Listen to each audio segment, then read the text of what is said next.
बिस्मिल्लाहिर्रहमानिर्रहीम, अस्सलाम वालेकुम, welcome back to my channel. आज की वीडियो में जो मैं आप लोगों के साथ शेयर करूंगी, आई होप सो आप इससे भी बहुत कुछ न्यू लर्न करेंगे। तो फर्स्ट ऑफ ऑल तो हम बात करते हैं, आप लोगों ने इस फ्रेज़ के बारे में बहुत बार सुना होगा कि you are what you eat. लेकिन ये एक्चुअल, अगर हम इसको एक्चुअली देखें तो ये एक फेस रेज नहीं है, जस्ट ये एक फैक्ट है कि आप का जो फूड है वो जस्ट आपके लिए एक फ्यूल नहीं है आपके रोज़मर्रा के काम करने के लिए। आपके जो सेल्स हैं बॉडी के, उनके लिए बिल्डिंग ब्लॉक के तौर पे भी एक्ट करता है। अगर आप हेल्दी फूड्स ले रहे हैं, आपके डाइट पैटर्न्स अच्छे हैं, तो आप इंटरनली, फिजिकली, मेंटली हर तरह से हेल्दी होंगे। लेकिन अगर दूसरी साइड पे आपके डाइट पैटर्न्स अच्छे नहीं हैं तो आप हेल्दी भी नहीं होंगे। ये इसी फ्रेज पे चीज़ जो है बिल्कुल पूरी उतरती है। अगेन वही हम बात करते हैं कि आप वही होते हैं जो आप खाते हैं। अगर आप हेल्दी फूड ले रहे हैं तो आप हेल्दी और फिट होंगे, और अगर आप अनहेल्दी फूड ले रहे हैं तो आप अनहेल्दी होंगे। सिंपल सी बात है, ये एक सिंपल सी फ्रेज है, और ये फ्रेज कोई आज से नहीं यूज़ हो रही। नो डाउट कि न्यूट्रिशन का कॉन्सेप्ट अभी 20th सेंचुरी के स्टार्ट में आया है, 21st सेंचुरी में आया है। एक न्यू फील्ड इमर्ज हुई है न्यूट्रिशन। पहले लोगों का इसके बारे में आइडिया नहीं था, लेकिन अब अगर ये फील्ड इमर्ज हुई तो हम खुद एक क्लियर डिफरेंस देखते हैं सारी। अगर हम बाहर कहीं खाने भी जाएं तो वहाँ पे क्लियर डिफरेंस शो होता है कि अब क्या आप मेन्यूज़ कंपेयर करें रेस्टोरेंट के और पहले के, अब वाले मेन्यूज़ में आपको हेल्दी ऑप्शंस नज़र आएंगे जो कि पहले नहीं होते थे। तो हमें इस चीज़ का भी आंसर यही से मिल जाता है कि क्या फूड हमारी बॉडी को इफेक्ट करता है। यस, इफेक्ट करता है। अगर आप हेल्दी फूड ले रहे हैं तो आप फिट और हेल्दी है, लेकिन अदर साइड्स आप प्रोसेस फूड ज़्यादा कंज्यूम कर रहे हैं, high calorie high fat foods consume कर रहे हैं, तो उसके आपको बहुत एडवर्स कॉन्सिक्वेंसेस फेस करने पड़ सकते हैं। फर्स्टली तो आपकी किडनीज इफेक्ट होते हैं, जो कि इसमें सॉल्ट्स का बहुत ज़्यादा होता है। मतलब आपके जो मिनरल्स हैं वो बेसिकली डिस्टर्ब हो जाते हैं। इनमें सॉल्ट्स, पोटाशियम वगैरह और एडिटिव्स का इनटेक जो है आप ज़्यादा कर रहे होते हैं। उसके अलावा एक सर्वे हुआ, ये सर्वे नहीं, हम इसको कह लेते हैं कि 2023 की जितनी भी स्टडीज़ हुई हैं उनके अकॉर्डिंग जो किडनी डिजीज़ पे हुई हैं, 850 मिलियन पीपल ग्लोबली इस डिजीज़ से सफ़र कर रहे हैं, और अमेरिका में 37 मिलियन। और अगर हम सिर्फ पाकिस्तान की ये वैल्यू देखें तो मोर देन 20 मिलियन पीपल जो हैं वो किडनी की डिजीज़ से सफ़र कर रहे हैं। और ओवरऑल जो प्रेवलेंस रेट है इन पाकिस्तान 21.1 है।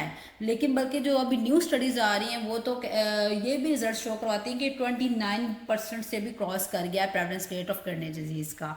तो किडनी डिजीज़ को हम उसकी मेन डाइट को डिस्कस करने से पहले हमें ये पता होना चाहिए कि बेसिकली जब आप किडनी डिजीज से सफ़र कर रहे होते हैं तो आपको कौन कौन सी चीज़ें माइंड में रखनी होती है। जब उसकी मैनेजमेंट करते हैं तो मैनेजमेंट करते हुए हम कौन कौन सी चीज़ें माइंड में रख रहे होते हैं। बेसिकली उसमें हमने फ्लूइड्स का जो इनटेक है उसको कंट्रोल करना होता है, 2 to 3 ग्लास तक बस उसको लिमिटेड कर देना होता है। उसके अलावा पोटाशियम, सोडियम, मैग्नीशियम, कैल्शियम, जितने भी हमारे पास ये वाले मिनरल्स हैं उनको एक कंट्रोल्ड अमाउंट में हम कर देते होते हैं। उसके अलावा प्रोटीन्स को रिस्ट्रिक्ट कर दिया जाता है जो स्वेयर केसेस होते हैं। इसी तरह पोटाशियम को भी जस्ट स्वेयर केसेस में रिस्ट्रिक्ट किया जाता है। फर्स्ट 2 स्टेजेस में पोटाशियम के लेवल्स को भी रिस्ट्रिक्ट नहीं किया जाता, लेकिन नो उसको कम ज़रूर किया जाता है। ज़्यादा डिले नहीं करते हम। मैंने बहुत ज़्यादा डिस्कशन आज कर लिया इधर उधर की, लेकिन वो भी ज़रूरी थी। हम आते हैं मेन चीज़ पर कि हम उन 10 फूड्स को डिस्कस करते हैं कि जो किडनी डिजीज़ वाले लोगों को अवॉइड करने चाहिए एक हेल्थियर और हैप्पियर किडनी के लिए। उन फूड्स को हम वन बाय वन डिस्कस कर लेते हैं with reason. First of all तो आ जाता है मिल्क।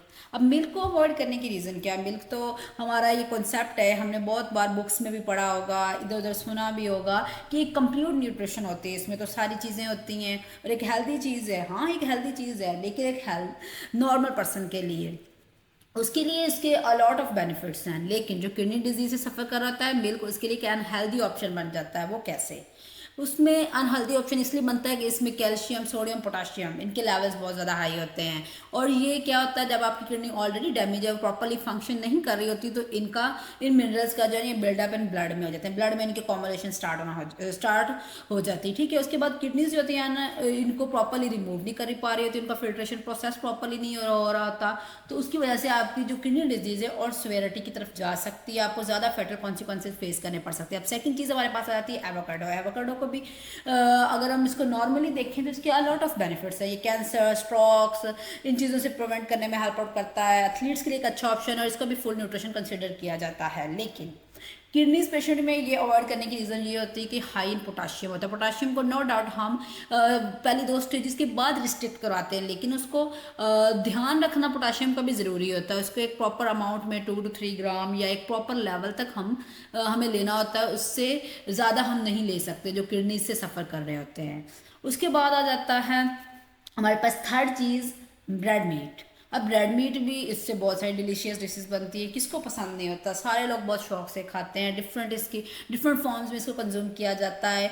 और ये हमने कभी नहीं सुना होगा कि ये भाई एक हार्मफुल चीज़ है, मतलब इसको कंसिडर ही नहीं हम करते किसी वे में, लेकिन ये हार्मफुल है और किडनीज पेशेंट्स के लिए तो बहुत ही हार्मफुल है। इसकी रीज़न क्या है कि इसमें टू मच प्रोटीन्स होती हैं, ज़्यादा प्रोटीन्स होती हैं। तो आपकी किडनीज का काम ही क्या है, आपके जितने भी वेस्ट हैं उनको फिल्टर, उनको मैनेज, उनको एक्सट्रेट करना होता है। अब किडनी डिजीज़ के केस में क्या है कि आपकी किडनीज प्रॉपरली वर्क ही नहीं कर रही, वो अपना फिल्ट्रेशन का प्रोसेस ही नहीं कर रही, अपना एक्सक्रीशन का प्रोसेस ही प्रॉपरली नहीं कर रही, उनकी जो एफिशिएंसी टू परफॉर्म वर्क है वो कम हो गई है। तो अब आप प्रोटीन का इंटेक आप ज़्यादा कर रहे हैं, आप ज़्यादा प्रोटीन्स ले रहे हैं, तो ये प्रोटीन्स क्या होगा, इनकी ब्रोक डाउन बॉडी में होती है प्रोटीन्स इंटेक के बाद, नॉर्मल सी बात है आपके वेस्ट प्रोडक्ट्स बनते हैं, यूरिया वगैरह और डिफरेंट नाइट्रोजनस प्रोडक्ट्स वगैरह, तो उनको क्लियर्ड ब्लड या बॉडी से किडनीज ने करवाना। तब किडनी प्रॉपरली वर्क नहीं कर रही, आपने ज़्यादा इंटेक कर लिया, आप किडनीज पे बर्डन ज़्यादा हुआ, जिसकी वजह से आप जो किडनीज का डिक्लाइन है ना वो फास्टर होना स्टार्ट हो जाता है। उसके बाद फोर्थ चीज़ आ जाती है सॉल्ट। अब सॉल्ट को भी हमने स्टार्ट में डिस्कस किया था कि हम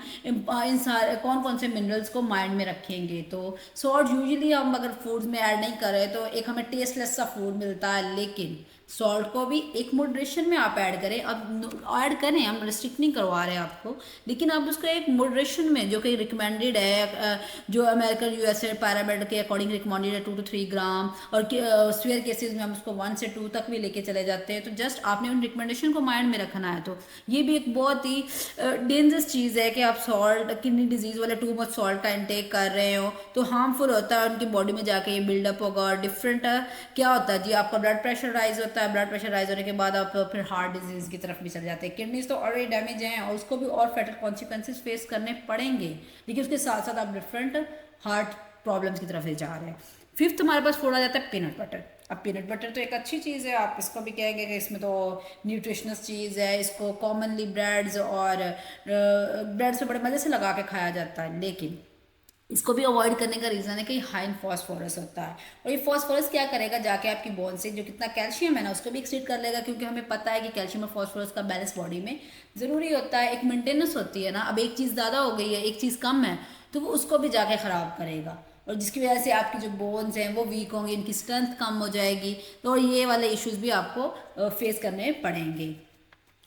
और पीनट बटर, इसको यूज़ तो बहुत कॉमनली किया जाता है, लेकिन मैंने बता दिया कि हमारे पास रीज़न है कि हम फॉस्फोरस की वजह से किडनी वाला जो पेशेंट है जिसको क्रॉनिक डिजीज़ से सफ़र कर रहा है, किडनी क्रॉनिक डिजीज़ से, उसकी स्टेज 3rd के बाद है, मतलब वो डायलिसिस वाले फेस में चला गया, तो उसके लिए एक बहुत ज़्यादा डेंजरस चीज़ है, क्योंकि लास्ट स्टेजेस में हम जाके बहुत ज़्यादा रिस्ट्रिक्ट करवाते हैं इन चीज़ों को, और ध्यान भी रखना होता है। आप अर्ली स्टेजेस में भी अगर हम इन चीज़ों का ध्यान रखना शुरू कर देते हैं तो स्वेयर की तरफ आप जाएंगे ही नहीं। तो उसके बाद आती है 6 चीज़, सोडाज एंड कोल्ड ड्रिंक्स। अब सोडाज एंड कोल्ड ड्रिंक्स तो हम कहते हैं ये तो बड़ी रिफ्रेशिंग ड्रिंक्स हैं, इनकी तो कोई मतलब और ड्रिंक कोई चीज़ इनका मुकाबला ही नहीं कर सकती ना, हमें एक रिफ्रेशमेंट देती हैं, लेकिन हमें ये नहीं पता कि ये रिफ्रेशमेंट तो हमें दे रही हैं, लेकिन साथ हमारा बॉडी का कितना बेड़ा गर्क कर रही है। हाई इन फॉस्फोरस होती है, वही सेम चीज़ कि इनमें फॉस्फेरिक एसिड का कंटेंट बहुत ज़्यादा होता है, आपकी बोन्स को तो इफेक्ट कर रही हैं, वही पिछला सेम कंसेप्ट कि आपकी उसमें से कैल्शियम को भी एक्सट्रेट आउट करके उनको पोरस कर रही हैं, लेकिन साथ साथ आपकी किडनीज भी पे भी बर्डन बहुत ज़्यादा हो रहा है। एक स्टडी हुई थी उसके अकॉर्डिंग अगर आप 2 ड्रिंक्स पर डे ले रहे हैं एक रेगुलर रूटीन में, तो ये आपकी जो एक्सक्रीशन होती है ना प्रोटीन की इन यूरिन में, उसका कंटेंट को इंक्रीज कर देता है, जिसके केस में होगा कि किडनीज पे बर्डन आपका इंक्रीज होगा, क्योंकि प्रोसेस तो किडनी ने इसको करना है ना, तो जिसकी वजह से आपकी किडनी फेलियर और किडनी स्टोन के चांसेस इंक्रीज हो जाते हैं। तो ट्राई यही करनी है कि आपने जो सॉफ्ट ड्रिंक्स हैं उनको स्विच कर लेना है, रिप्लेस कर लेना है सिंपल वाटर पे, क्योंकि आपको चाहिए ये कि आप टाइम पे, आप इनिशियल स्टेजेस में इन चीज़ों को माइंड में रखें, आप सिवियरिटी की तरफ जाए ना, क्योंकि जब हम एक सिवियर स्टेज पे पहुंच जाते हैं ना तो फिर इसको मैनेज करना एक बहुत टफ टास्क बन जाता है, और डायलिसिस के अलावा फिर कोई ऑप्शन नहीं बचता। उसके बाद हमारे पास जो सेवंथ फूड है जिसको एक माइंड में रखना होता है इनटेक करते हुए किडनी डिजीज़ के साथ, वो है प्रोसेस्ड फूड्स। अब प्रोसेस्ड फूड्स को हम अवॉइड क्यों करवा रहे हैं, उसका भी रीज़न यही है प्रोसेस्ड फूड के, ये किडनी डिजीज़ वालों को ब्रेक लेनी चाहिए प्रोसेस्ड फूड से, वो नहीं कंज्यूम करने चाहिए। जो कि लास्ट स्टेजेस वाले हैं उनको तो बिल्कुल ही अपनी डाइट से कट डाउन कर लेने चाहिए, और इनिशियल स्टेजेस वालों को भी करना यही चाहिए कि वो इनको ना ही लें, और लें तो एक बहुत ही माइनर क्वांटिटी में कंज्यूम करें। इसका रीज़न यही होता है कि सिग्निफिकेंट सोर्स होते हैं सोडियम का, फॉस्फोरस का, और उसमें कुछ एडिटिव्स यूज़ किए जाते हैं जो कि आपकी किडनीज को बुरी तरह से इफेक्ट करते हैं। और इसमें हमारे पास अगली जो चीज़ इस लिस्ट में आती है वो बनाना। अब हमने ये कभी नहीं सुना होगा कि बनाना, तो हम कहते हैं जी एक फ्रूट है, फ्रूट के कौन से कोई बैड इफेक्ट हो सकते हैं, ये तो बॉडी के लिए हेल्दी है, लेकिन किडनी के पेशेंट्स के लिए ये हेल्दी नहीं है, उनके लिए ये हार्मफुल ऑप्शन है। सीकेडी जो लास्ट स्टेज वाले होते हैं, क्या होता है इनमें पोटाशियम के लेवल्स हाई होते हैं जो कि जाके आपके ब्लड में बिल्डअप उनका हो जाता है, और ये आप इसको अगर कंज्यूम करते रहते हैं, पोटाशियम के लेवल्स आपकी बॉडी में हाई होते रहते हैं, तो ये आपकी जो सीवियर हार्ट प्रॉब्लम्स होती हैं उसकी तरफ भी आपको लेके जा सकता है। किडनी इशू तो आप एक इशू से ऑलरेडी सफ़र कर रहे हैं, लेकिन उसके साथ साथ आप एक और क्रोनिक डिजीज़ की तरफ मूव करना शुरू कर देते हैं। सो किडनी डिजीज़ वालों को ट्राई करना चाहिए कि वो बनाना का इंटेक अपनी डाइट में ना करें, क्योंकि ये किडनी के और ज़्यादा फैटल कॉन्सिक्वेंसेस की तरफ लेके चला जाता है, उसके डैमेज उसको ज़्यादा करता है। ऑलरेडी वो एक चीज़ डैमेज है, अब फिर उसके लेवल्स जो हमें माइंड में रखने हैं उनका इंटेक फिर हम एक जो हमें अमाउंट चाहिए उससे ज़्यादा करेंगे, तो आपको फिर खुद आप बेहतर जानते हैं कि आपको कौन कौन से कॉन्सिक्वेंसेस फेस करने पड़ सकते हैं। और लास्ट चीज़ हमारे पास आ जाती है पिकल्ड फूड्स।